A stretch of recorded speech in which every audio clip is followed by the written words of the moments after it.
Di sini, gue bakal ngajarin kalian gimana sih caranya gue pribadi itu ngatur duit. Jadi gue bakal kasih frameworknya. Ini simple banget ya. Jadi cara ngatur duit tanpa ribet. Jadi nggak pusing kayak orang lain ngajarin ke kalian. Gue bakal ajarin apa yang sendiri gue praktekin untuk bisa tracking aset gue dan cara gue personal ngatur duit. Di video kali ini ya, gue bakal ngajarin kalian langsung straight to the point. Jadi nggak bertele-tele, nggak bullshit. Gue nggak akan giring opini kalian ke suatu produk keuangan. Karena gue jujur aja di sini gue nggak butuh duit endorse. Dan di sini gue cuma pengen bantu kalian supaya kalian dapat gambaran ya gimana caranya bisa ngatur duit. Dan mungkin yang gue akan ajarin sini berbeda dengan yang diajarin sama orang-orang lain, terutama financial advisor, karena mereka suka yang kasih yang ribet-ribet. Kenapa? Karena kalau orang tahu cara yang simple, mereka nggak dibayar lagi. Jadi mereka akan kasih gimana pun caranya. Oh, investasi sini sana sini sana sini. Di sini gue akan kasih tahu cara yang paling simpel aja dan yang gue praktekin pribadi. Lu nggak perlu repot-repot bayar uang per jam untuk financial advisor buat ngasih tahu kalian tentang cara keuangan. Karena di sini lu tinggal modal kuota aja, modal internet, lu bisa dengerin apa yang gue ngomong. Nah, balik lagi, gue selalu ngomongnya ya, di beberapa video belakangan ini, kalau misalnya lu mau dengerin suatu orang, lu lihat bibit bebet bobotnya. Lu lihat nih orang ngajarin ngatur duit, punya duit atau kagak. Kalau jawabannya enggak, ngapain kita dengerin? Orang banyak teori macam-macam A, B, C, D, E, F, G, teori, wah keren-keren segala macam, tapi orangnya nggak punya duit gitu. Jadi nggak perlu didengerin. Di sini gue juga nggak bakal ngasih tips yang kayak, oh lu menghemat ya kalau misalnya ke pasar ya. Lu menghemat ya, apalagi beli kopi tuh, menghemat. Gue nggak bakal ngajarin hal-hal nggak penting kayak gitu. Gue akan kasih yang praktikal dan kalian bisa langsung lakuin untuk improve kehidupan kalian. Yang pertama ya, basis dari cara gue personal itu ngatur uang adalah gue punya tracker aset per bulan. Maksudnya apa? Jadi gue punya semacam balance sheet personal gue. Ya, aset gue berapa, di mana aja, dan hutang gue apa, dan di mana aja. Tadinya video ini gue cuma pengen bikin ngomong ke kamera, tapi gue akan contohin sederhana ya, karena kalian mungkin banyak yang nggak punya gambarannya. Jadi gue akan langsung ya, contohin aja di sini di Google Sheet. Di sini gue udah ada laptop di depan gue, jadi gue bakal contohin kalian dengan cara yang paling sederhana ya, yang gue lakuin pribadi. Ini caranya gimana? Ini gue kasih contoh sederhana aja. Gue tahu kondisi kalian beda-beda, cuman ini biar simple ya. Intinya ada aset ya, per bulan, misal dari Maret, April, Mei, Juni, Juli, sampai nanti di Desember. Lo akan lakuin ini, siapin ibaratnya cut off date-nya. Misalnya ini lo bilang ini cut off-nya 25 ya. Jadi tanggal 25 lu selalu nge-update sheets ini. Jadi lu bisa lihat kondisi keuangan lu seperti apa. Yang pertama lu lihat nih, misalnya lu punya saham ya. Misalnya di Mirai Aset, di Indo Premier, di terserah dimanapun. Lu tulis di sini misalnya saham di Mirai berapa, saham di Pot berapa. Misalnya 5 juta ya saham di sini. Lalu lu punya reksadana, misalnya di Bibit, di Bareksa, dimanapun terserah ya. Ini gua ngomong sini nggak diafiliasi dan gua nggak dibayar siapapun. Ini ada 9 juta misalnya. Dan di sini kalian punya cash di rekening Bank BCA kalian misalnya 5 juta. Kalian mungkin punya kripto 3 juta dan kalian misalnya ada properti, ada yang lain-lain kalian bisa list di sini. Di sini kita lihat nih kalau udah kalian list semua ke bawah, bikinnya simpel aja, nggak perlu ribet ya. Jadi total asetnya berapa? Dan misalnya kalian punya hutang nih, hutang kartu kredit di sini ada cicilan motor ya kan, di sini ada total liabilitasnya. Jadi aset dikurang liabilitas itu adalah net worth kalian. Di sini ada 5 juta. Kalau gue pribadi nanti gue akan jelasin di prinsip gue selanjutnya. Prinsip gue pertama dalam mengatur uang adalah gue itu orang yang kalian boleh ngomong gue kuno, lu boleh ngomong gue misalnya, oh lu nggak ngerti karena pengusaha properti ada yang mainin leverage segala macam. Gue percaya kata-kata dari Charlie Munger ya. Jadi 3L yang bisa bikin seorang lelaki jadi miskin. Yang pertama itu adalah ladies, cewek. Kedua, liquor, minum-minuman. Dan yang ketiga adalah leverage atau hutang. Jadi gue tuh punya konsep yang agak aneh. Jadi orang banyak bilang, kan lu pengusaha bang, misalnya lu mau beli mobil, bagusan lu misalnya bahkan cicil KPR 1 tahun atau 2 tahun karena uangnya lu bisa putar lagi. Betul, ya. Gue tahu jelas dan gue tahu tuh sebenarnya kalau secara matematika itu lebih efisien. Tapi prinsip balik lagi, ini yang gue mau ngomongin cara ngatur duit adalah cara ngatur duit gue. Yang gue suka adalah dengan ngatur duit, gue tuh nggak suka hidup berhutang. Jadi gue nggak punya hutang. Gue kalau mau beli rumah nanti segala macem, gue nggak akan pakai hutang. Gue beli mobil tuh nggak pernah hutang, selalu cash keras. Gue nggak pernah berhutang. Balik lagi, itu prinsip masing-masing. Tapi ini kalau kalian mau dengerin gue, ini cara gue. Jadi hutang ini bakal gue hilangin secepat mungkin. Jadi daripada gue nambahin aset investasi gue bakal sikat semua. Mau hutang kartu kredit, hutang cicilan motor, hutang cicilan rumah, itu bakal gue sikat pertama. Karena gue mau hidup tanpa hutang. Dari situ, lu tinggal update sheet sini. Lu update sheet sini, nanti kan ada totalnya tuh ya, dari Maret, April, Mei, Juni, Juli. Apakah angka itu membesar atau mengecil? Jadi kalau misalnya dari sana, kayak seorang bisnis, jadi kalian harus treat diri kalian adalah sebuah bisnis. Kalau misalnya, oke, dari Maret ke April ini turun. Oke, apa yang gue lakukan salah? Apakah investasi gue di instrumennya salah? Apakah waktu itu memang ada kejadian black swan, ada drawdown di investasi gue? Apakah hutang gue ini nggak terkontrol? Apakah spending gue terlalu besar? Atau apa nih? Jadi kalau kalian punya aset tracker ini, kalian percayalah, ini kalian bakal kecanduan untuk ngisi ini tiap tanggal 25 misalnya cut off ya. Jadi kalian isi di tanggal tiap bulan yang sama. Nanti begitu ini udah Maret ya kan, kalian lihat April, Mei, Juni, Juli, Agustus. Di Agustus uang kalian tuh, wah, kalian bisa lihat tuh, uangnya kok naik gitu. Setiap bulan kok aset gue meningkat. Nah, itu kalian bakal senang, kalian bakal lebih gigih untuk ngelakuin ini gitu. Jadi yang pertama, lu punya gambarannya dulu tentang aset lu berapa yang jelas secara detail. Semua akunnya ditambahin. Lu mau di bank sini, sekuritas sini, tambahin semuanya jadi satu biar lu tahu jelas angkanya berapa. Nah, gue kan bahas poin gue tentang hutang ya, karena menurut gue punya pandangan yang sangat berbeda dari orang lain. Banyak yang suka misalnya main saham bahkan pakai leverage, banyak yang suka bikin misalnya kos-kosan, kalau misalnya properti itu pasti menggunakan leverage. Nah, tapi kalau gue punya pandangan yang berbeda. Karena gini, prinsip gue, misalnya gue analisa bahkan bisnis yang nggak punya hutang atau manusia yang nggak punya hutang itu nggak bisa bangkrut. Gue ulangin sekali lagi, orang yang nggak punya hutang itu susah untuk bangkrut atau bahkan nggak bisa untuk bangkrut. Kenapa? Karena nggak ada hutangnya. Gitu. Tapi sedangkan orang yang punya hutang itu bisa bahaya. Suatu saat nih dia ambil misalnya rumah yang dia kiranya tadinya dia mampu. Tapi begitu ada situasi seperti COVID, ada situasi yang lain, startup kena hantam, tiba-tiba dia kena layoff. Yang dulu tadinya income-nya suami istri, sekarang suaminya hilang income-nya dan cicilannya masih tinggi. Nah, itu pasti banyak banget yang ngalamin. Jadi kalau ini pandangan pribadi gue, apalagi tentang misalnya tempat tinggal ya. Banyak yang bilang bahwa sewa itu adalah buang-buang uang. Menurut gue enggak. Ada alangkah baiknya kalau bisa kita bisa sewa kalau kita memang belum mampu untuk beli rumah. Ya gue nggak bilang ya, gue tahu kemampuan finansial orang beda-beda. Gue nggak bilang bahwa beli rumah selalu harus dengan cash. Tapi maksud gue, jangan ambil KPR yang kita nggak mampu. Yang kita income-nya berapa, ambil KPR-nya tuh di luar kemampuan kita. Itu akan bikin hidup kita jadi sengsara ke depannya. Sewa itu nggak buang-buang uang ya. Jadi kalau misal kalian lihat rumah, misal contoh di Gading Serpong, rumah harga 3 miliar itu banyak yang sewain cuma 50-60 juta. Itu yield-nya di bawah 5%. Jadi kalau misalnya kita mau bandingin antara sewa dan beli, lo harus hitung yang namanya total unrecoverable cost of renting-nya sama total unrecoverable cost of owning. Jadi uang yang hilang kalau lo beli rumah sama uang yang hilang kalau lo sewa. Kalau sewa kan gampang, uang sewa. Kalau beli rumah itu banyak faktornya. Contohnya ada perbaikan, segala macam, ada pajak. Banyak ya. Faktornya banyak. Jadi beli rumah tuh nggak cuma lu beli rumah terus happy. Nggak. Banyak biaya-biaya yang keluar juga dari sana. Termasuk bunga yang lu bayar ke bank. Nah, tapi itu mungkin bisa satu video berbeda lagi. Jadi gue nggak mau bahas tentang sewa dan rumah di sini, tapi gue kasih gambarannya bahwa it's okay kalau misalnya memang belum mampu untuk ngekos, untuk sewa. It's totally fine. Kalian nggak perlu dengerin orang karena kondisi keuangan adalah kondisi kita sendiri. Sama kayak misalnya gue tadi ngomong kartu kredit gitu kan. Gue kan sikat terus kartu kredit. Kalau gue pribadi, disclaimer, gue pakai kartu kredit. Tapi fungsi kartu kredit gue agak sedikit berbeda sama orang lain. Biasa orang pakai untuk belanja, untuk foya-foya spending. Kalau kartu kredit gue pakai untuk memanfaatkan poin-poin dari bank untuk mendapatkan pesawat terbang gratis. Jadi biar gue misalnya business class atau first class, gue bisa terbang gratis pakai poin dari KrisFlyer. Gue anggap kartu kredit itu sama kayak kartu debit. Ya, jadi setiap bulan itu gue bayar lunas. Jadi gue nggak pernah, ibaratnya ada hutang sedikit pun, gue nggak pernah bayar bunga di kartu kredit gue. Kartu kredit gue sama dengan kartu debit yang dimanfaatkan untuk dapat poin. Beda di sana. Jadi kalau tanya pakai atau enggak, jawabannya gue pakai. Nah, itu kan step pertama adalah lu punya aset tracker, ya. Step pertama lu punya aset trackernya. Nah, kita kan bahas step kedua. Setelah lu udah bisa lihat nih, ya kira-kira aset lu naik atau turun. Di sini kan ada yang banyak yang ngajarin kalian cara misalnya, cara ngatur duit, cara budgeting yang paling terkenal di dunia adalah 50-30-20 rule. Artinya 50% itu dipakai untuk kebutuhan sehari-hari, 30% itu dipakai untuk gaya hidup, 20% untuk investasi. Tapi menurut gua ini nggak sepenuhnya benar. Kenapa? Ya, mungkin untuk income yang let's say 10 juta, 20 juta, bahkan 50 juta ini work well gitu. Tapi gua suka pakai yang namanya spending cap. Ya, jadi ini tips nomor 2 gue. Jadi yang gue ngomongin di sini itu kalian bakal banyak nggak dengerin di tempat lain karena ini adalah konsep yang gue pakai sendiri. Jadi spending cap ini maksudnya apa? Kalau misalnya kita ganti rule-nya deh. Kita 20% untuk investasi ya. Misalnya lu punya uang 10 juta, kita pakai rule tadi. 2 juta untuk investasi, ya kan? 3 juta kita pakai untuk gaya hidup, misal ke mall dan makan di mall.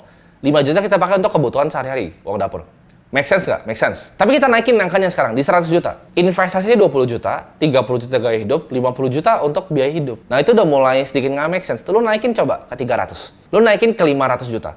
Masa lu punya dapat income 500 juta, cuma 20%-nya lu tabung? Nah, bener atau enggak? Gitu. Jadi yang gue suka adalah pakai yang namanya spending cap. Gue nggak suka di persen-persenin. Misalnya nih, gue decide bahwa Timothy sebagai manusia, gue akan spending cuman misalnya 30 juta per bulannya. Udah, jadi dari sana gue mainnya dari sana. Gue bukan main dari persenan income gue. Jadi misalnya gini, gue dapat income 50 juta ya. 30 juta akan tetap gue pakai untuk spending gue 20 juta investasi. Nah, sedangkan kalau income gue naik ke 100 juta, spending gue capnya mentok juga tetap di 30 juta. 70-nya buat investasi. Ngerti nggak? Kalau misalnya income gue 500 juta per bulan, spending cap gue tetap 30 juta. Jadi gue akan naikin terus investasinya. Jadi spendingnya aja yang gue limit. Nah, dari sana ya gue punya budget, tinggal dilempar ke rekening bank lain. Jadi 30 juta itu lu taruh di rekening bank lain. Gue nggak pernah ngelakuin budgeting yang ribet ini untuk ke pasar. Itu terlalu pusing. atau yang suruh catat spendingnya. Gue tahu itu bagus untuk beberapa orang. Cuman kalau gue personally menurut gue nggak ada fungsinya. Kalau gue udah taruh nih, oke, 30 juta untuk spending, ya udah 30 juta untuk spending. Sisanya semua gue investasiin. 30 juta ini mau dipakai untuk makan, untuk mau apa, itu terserah. Sama, misal kalian punya gaji 10 juta. Kalian decide, oke, gue mau spending 7 juta. 3 juta itu udah fix investasi, 7 juta ya terserah lo mau ngapain aja. Ya, terserah. Nah, tapi gimana caranya kita melakukan yang ibaratnya spending yang bikin kita happy? Nah, orang selalu bilang bahwa, oke, kalau lu punya hobi, ditekan, hemat. Itu financial advisor. Gue punya pandangan yang berbeda. Menurut gue, kalau kita punya misalnya hobi, contoh, hobi gue suka banget sama mobil. Dari kecil tuh, yang gue mimpi-mimpiin tuh cuma mobil. Jadi begitu gue punya uang, gue akan pasti beli mobil. Itu menurut gue nggak salah, selama masuk di spending cap kita. Jadi gini, contohnya, orang tuh semua punya satu hal yang mereka suka untuk spending. Misalnya nyokap gue itu suka banget kalau misalnya mau hadiah atau apa, dia selalu minta dibeliin giwang gitu, dia suka berlian. Tapi dia nggak gitu suka sama tas yang lain. Tapi dia suka banget misalnya sama anting gitu. Contohnya gue pribadi, gue suka banget sama mobil. Tapi kalau untuk baju, ini baju gue mungkin 80.000 ya. Ini baju gue 80.000, 100.000 mentok. Gue juga kadang nggak tahu, kadang dibeliin juga celana ini gue juga nggak tahu. Ya mungkin cuma 80.000, 100.000. Tapi gue suka beli mobil yang mahal-mahal. Kalau gue makan juga gue nggak terlalu peduli mau makan di mana, gue asal aja gitu. Lu mau makan gue di warteg ya, cuma nasi, orek ya, pakai kuah opor, itu gue juga bisa makan, nggak masalah. Tapi kalau mobil gue suka. Nah ini sama dengan kalian. Kalian cari apa yang kalian suka spending. Contoh, kalian suka misalnya bawa istri kalian dan anak kalian makan keluar. Lakukan itu. Jadi nggak usah ditekan. Tapi di hal yang lainnya ya lu nggak usah spending uang gimana, ngerti nggak? Jadi lu spending uang di hal yang lu seneng. Itu menurut gua akan jauh lebih happy hidup lu kalau lu bisa melakukan hal itu. Asal tadi masuk di dalam spending cap-nya. Jadi bikin spending cap-nya terserah. Abis itu mau ngapain? Yang pertama, tadi kan kita udah bahas tentang aset tracker. Kita bisa lihat itu naik turun, terus kita bisa kasih notes di bawah ya. Kenapa naik dan kenapa turun. Next-nya, kita udah punya spending cap nih. Jadi, stay di situ aja. Jadi, kalau mau income-nya naik, gaya hidupnya tetap sama aja. Gap antara gaya hidup dan income itu adalah ini kekayaan. Jadi, begitu kalian punya gap-nya ini melebar, terus lo kan tambah kaya terus. Lo punya aset yang kerja di satu tidur. Nah, sekarang masuk ke poin ketiga yang penting, yaitu taruh di mana uangnya. Kalau udah disisihin, taruh di mana. Ini menurut gua paling gampang ngukurnya relatif itu adalah pakai umur. Kenapa? Karena semakin muda kita berinvestasi, kita bisa withstand namanya volatilitas. Jadi semakin muda kita, semakin resiko tinggi aset yang kita ambil. Contohnya, kalau di usia muda, anak umur 20-an, bahkan 30 tahun, itu enak banget untuk kita invest di saham, di kripto, ya aset-aset yang risky. Kita masuk di venture capital, private equity. Cari aset yang risky yang memang kita punya waktu untuk withstand volatility-nya. Sedangkan kalau kita udah lebih tua, kita ambil yang lebih risk off asetnya, yang lebih stabil. Contoh nih ya, gue contoh. Misalnya lu invest di S&P 500, let's say. Itu indeksnya Amerika. Tahun 2008 kena crash, ya kan? 2020 kena COVID, terus dia V-shape recovery. Tapi kalau misalnya kita masih muda, kita bisa kena tuh, kayak gitu-gituan. Bahkan uangnya at one point 2008 itu hilang 60%. COVID hilang lagi 50%. Itu kita bisa tahan karena kita punya umur untuk stay itu. Jadi nggak masalah untuk masuk di aset-aset yang lebih volatile. Dalam investasi, paling bagus yang kita bisa lakukan adalah jangan timing the market. Jadi time in the market is always better than timing the market. Kita bukan dukun, kita bukan Tuhan, kita nggak bisa tahu market itu mau jungkir balik atau mau kemana. Tapi yang kita tahu adalah kita bisa otomasiin investasi kita. Contohnya, kayak gue pribadi, gue udah pilih aset gitu. Misalnya gue pilih indeks S&P dan gue pilih Bitcoin. Ada juga misalnya exposure ke emas dan lain-lain. Itu gue automate. Jadi kayak tadi, gue punya misalnya gue punya uang 10 juta. Spending cap gue di 7. 3 itu ya, begitu gajian, 3 itu udah hilang. Jebret. Taruh Bitcoin, taruh S&P, taruh sini. Dapat lagi bulan depan 3 juta, hilang. Gue jadi manajer, jadi 13 juta misalnya. Gaji gue jadi 20 juta, spending cap gue 7, masih sisa 13. 13 itu hilang, boom. Ya. Jadi otomatis, langsung gue masukin di instrumen investasi, habis itu gue nggak lihat lagi. Itu cara kalian bikin kekayaan. Jadi nggak perlu cara-cara ribet, ini begini, itu. Nggak perlu. Dapat uang, boom. Dapat uang, boom. Cepet aja, hilang uang. Putar terus uangnya. Ya. Jadi ingat untuk punya spending cap, jadi kalian tahu kita mau spending berapa, ini sisanya investasi semua. Mau naik kayak gimana pun income-nya, spending cap-nya tetap sama, sisanya buang, investasi. Dan ini yang please gue minta kalian tolong dalam mengatur uang ya. Uang itu susah dicari ya, lu keringet darah untuk cari uang. Please jangan gampang hilangnya. Maksudnya apa? Jangan ditawarin teman, yuk ini kita ada investasi bisa 10% sebulan robot trading. Itu kalian lari jauh-jauh. Kenapa? Karena apapun jumlah uang kalian, kalau dikali dengan 0, itu hasilnya 0 juga. Jadi jangan pernah taruh aset kalian di yang kemungkinan hilang semuanya. Ya kayak robot trading lah, mau suntik dana alat kesehatan, permainan money game, uang seperti itu kalian lari jauh-jauh kalau dinawarin. If it's too good to be true, ya, it's too good to be true. Jadi jangan ilangin uang kalian. Rule pertama investasi, jangan hilang uang. Rule kedua, jangan lupa rule nomor 1. Jadi videonya ini gue akan rekap. Pertama lu bikin aset tracker, itu bakal kecanduan. Begitu lu lihat aset lu naik, nanti lu akan kecanduan sendiri. Ya. Yang kedua adalah lu punya spending cap-nya berapa. Ketiga, ya, lu pilih nih, lu mau investasi di mana, investasi yang benar. Lu lihat nih, uangnya bisa dibuangnya kemana, dan otomatisin itu. Ya. Jadi otomatis, dapat uang, boom, hilang. Dapat uang, boom, hilang. Dan yang terakhir keempat, jangan hilang uangnya, ya. Jangan taruh di investasi yang aneh-aneh. Lu ikutin 4 aturan ini. Lu nggak perlu dengerin financial advisor manapun lagi. Lu nggak perlu untuk bayar financial advisor, ikutin ini aja. Ya. Lu pasti nggak pernah dengar financial advisor untuk saranin kalian, oh kalian beli low cost index fund, oh kalian beli ini aja yang tracking index. Pasti kalian nggak pernah dengar. Karena biasanya yang disaranin adalah misalnya mutual fund yang punya management fee tinggi. Nah ini bakal banyak lagi nih orang reksadana yang protes sama gua, tapi nggak masalah, gua akan buka di sini. Management fee itu adalah penting banget ke growth dari aset kalian. Ada bilang, oh itu kan tapi udah dipotong dari return. Betul. Tapi gini, management fee 4%. Ya. Dalam 1 dekade, 10 tahun aja, uang kalian itu udah 40% masuk kantong manajer investasi. Dengan 4% ya. 10 tahun, 40% itu udah masuk kantong manajer investasi. Jadi hati-hati dengan fee. Selalu lihat di prospektusnya. Reksadana apapun yang kalian lihat prospektusnya. Fee-nya 4%, 5%, 6%. Itu tanda tanya. Karena gini, past performance itu nggak equal future return. Tapi yang pasti adalah apa? Yaitu lu bisa jawab sendiri, fee. Itu pasti, lu akan pasti bayar. Sekarang kalau gue tanya, ribet nggak ngatur duit setelah nonton video ini? Jawabannya nggak. Ya, simple banget kan ngatur duit. Kita cuma perlu tahu ya uang kita berapa, kita perlu tahu ya spendingnya berapa. Nggak perlu catat-catat gitu, nggak perlu. Terus kita buang, tahu buangnya di mana. Begitu tahu buangnya di mana, jangan buang di tempat yang terlalu bodoh. Simple kan? Tapi selalu dibuat ribet sama semua orang. Dan untuk bikin video ini, ya gue nggak di-endorse siapapun. Gue nggak akan giring kalian, nggak akan ada iklan. Oke, kalian pakai produk ini nggak ada. Ya gue nggak butuh duit endorse dan gue nggak butuh duitnya. Tapi di sini gue pengen secara genuine ya dari hati gue pengen bantu kalian untuk jadi orang-orang yang lebih baik. Karena gue percaya pribadi ya, akar dari segala kejahatan adalah orang-orang yang nggak punya uang. Kalau gue bisa bikin masyarakat kita, bahkan di Indonesia maupun nanti ke dunia, itu jadi sedikit lebih baik secara keuangan. Gue rasa tingkat kriminalitas itu akan menurun ya.